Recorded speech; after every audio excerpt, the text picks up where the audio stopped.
المديرية العامة للأمن الوطني من خلال تسهيل الخدمات على المواطن والرقمنة اللي دائما تقوم بها من خلال التطبيقات التي صدرت مؤخرا، سواء تطبيق ألو شرطة سابقا أو أيضا التطبيق الخاص بتقييم الخدمة الشرطية المتواجدة على مستوى مركز الشرطة. هناك أيضا التطبيق الخاص بالتصريح بضياع الوثائق، وين يمكن للمواطنين الآن مباشرة من خلال الدخول إلى موقع المديرية العامة للأمن الوطني algeriapolice.dz التصريح بضياع الوثائق. يدخلوا مباشرة إلى الموقع، راح عندهم 3 خطوات يتبعوها.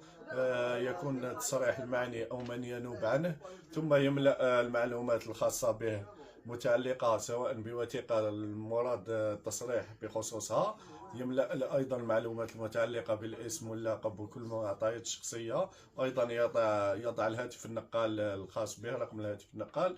مباشرة راح ترده رسالة إلى رقم الهاتف الخاص للتأكيد على الشيء الذي قام بالتصريح به، وأيضا لمعرفة الشخص المعني اللي قام بالتصريح.